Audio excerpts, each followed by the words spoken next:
Hello everyone, welcome to my channel. So guys, आज हम organic transition metal chemistry का topic लेते हैं। यूनिट 5 स्टार्ट कर रहे हैं, जिसका नाम है फ्लोक्सियोनल ऑर्गेनोमेटेलिक कंपाउंड। तो इसका जो हम टॉपिक ले रहे हैं वो है फ्लोक्सियोनल ऑर्गेनोमेटेलिक कंपाउंड, फ्लुक्सियोनलिटी। ठीक है, तो काफ़ी इंपॉर्टेंट टॉपिक है, हमेशा एग्जाम में आता है इस यूनिट से। तो अच्छे से कंप्लीट करके जाइएगा, और चैनल पर नए हो तो प्लीज़ चैनल को सब्सक्राइब कर दो, बेल आइकन प्रेस कर दीजिएगा। और एमएससी केमिस्ट्री ऑल सेमेस्टर के नोट्स परचेस करने के लिए आप मुझे व्हाट्सएप पर मैसेज कर सकते हो, डिस्क्रिप्शन व्हाट्सएप नंबर शेयर कर दिया है। तो चलिए देखते हैं आगे क्या कह रहे हैं कि कई मॉलिक्यूल में एक स्ट्रक्चर दूसरे की अपेक्षा अधिक होता है। ठीक है, ऐसे मॉलिक्यूल एक सिंगलेट स्टेबिलिटी स्ट्रक्चर में प्री होते हैं एंड ऐसे स्ट्रक्चर को रिगिड माना जाता है। ऐसे मॉलिक्यूल स्टीरियोकेमिकली रिगिड होते, इन मॉलिक्यूल में होमो ल्यूमो गैप बड़ा होता है। वे सारे मॉलिक्यूल जिनमें टू स्ट्रक्चर के मध्य मॉलिक्यूल चेंज होते हैं उन्हें नॉन रिगिड माना जाता है। इन कंपाउंड के निम्न दो प्रकार होते हैं, देखते हैं। तो कुछ केस में कंपाउंड की दो स्ट्रक्चर केमिकल समतुल्य नहीं होती है, एवं ऐसे दो स्ट्रक्चर के मध्य का इंटर कन्वर्जन टोटोमेरिज्म कहलाता है, कीटो फॉर्म में और इनोर फॉर्म में। ठीक है, कीटो फॉर्म इस तरह से होता है, इनोर फॉर्म इस तरह से होता है। सेकेंड नंबर में जो पॉइंट है उसमें कहा गया है कि कुछ मोल में दो या दो से अधिक स्ट्रक्चर केमिकल रूप से समतुल्य होती है, एवं इस प्रकार की नॉन रिगिडली फ्लुक्सोनैलिटी कहलाती है, एवं ऐसे मोल को फ्लुक्शनल मोल कहते हैं। ऐसे मोल में होमो और ल्यूमो गैप छोटा होता है। आगे देखिएगा,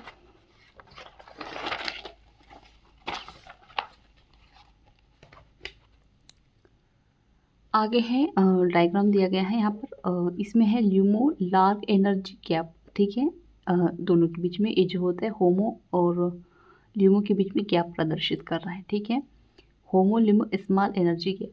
ठीक है, फिर stereochemically rigid mole A B है फ्लोक्सियो मोल। तो एग्जाम्पल देखिएगा, इसका है NiCN5-3 तो स्ट्रक्चर में उपस्थित होता है, स्क्वायर पिरामिडल और ट्राइगोनल बाई पिरामिडल। यह नॉन रिगिड और केमिकल समतुल्य स्ट्रक्चर है, इसलिए यह एक फ्लुक्सियोनल मोल है। देखिएगा, जो स्क्वायर पिरामिडल है इस तरह से है, और ये क्या है, ट्राइगोनल पिरामिडल। ठीक है, Ni है, और इसमें ट्रिपल बॉन्ड के साथ क्या है, NC। ठीक है, तो इसका स्क्रीनशॉट ले लो और एग्जाम में लिख कर आइएगा ये दोनों।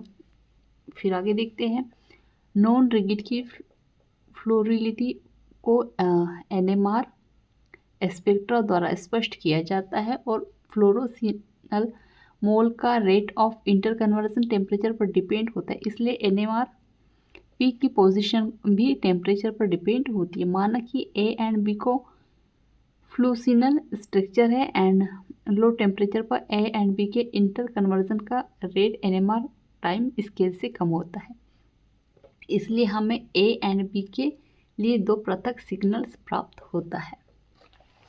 आगे देखेंगे,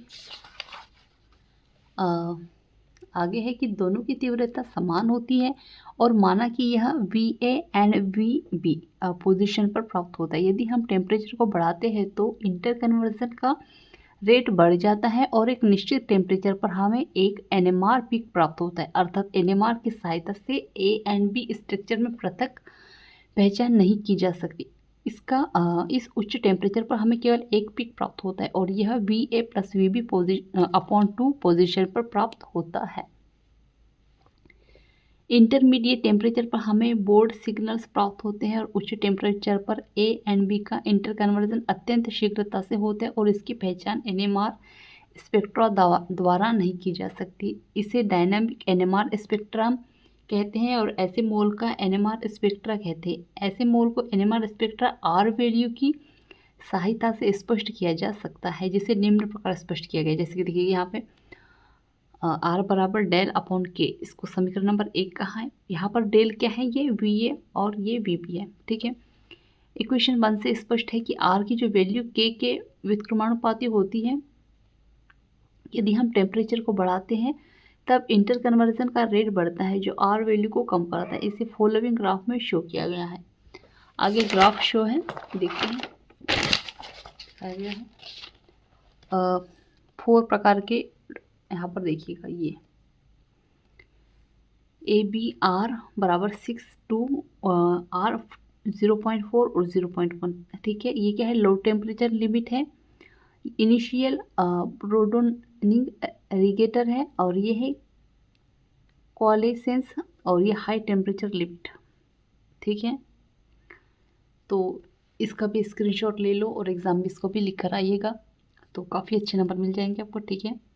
और यहाँ पे जो गाइस, यहाँ पे ये जो टॉपिक है वो ऐड होता है। सो आई होप आपको अच्छे से समझ में आ गया होगा। और अगर आपको इंग्लिश नोट्स चाहिए तो उसका मेरे सेकंड जो चैनल है केमिस्ट्री नोट्स, डिस्क्रिप्शन पे लिंक दे दिया गया है, तो वहाँ से उसको सब्सक्राइब कर दीजिएगा, क्योंकि वहाँ पर मैं अब टोटल इंग्लिश सब लैंग्वेज में नोट्स अपलोड करूँगी, ठीक है। और वीडियो पसंद आई हो तो प्लीज़ चैनल को सब्सक्राइब कर दीजिएगा, बेल आइकन प्रेस कर दीजिएगा। और MSc केमिस्ट्री और सेमेस्टर के नोट्स परचेस करने के लिए आप मुझे व्हाट्सएप पर मैसेज कर सकते हो, डिस्क्रिप्शन में व्हाट्सएप नंबर शेयर कर दिए। Thank you.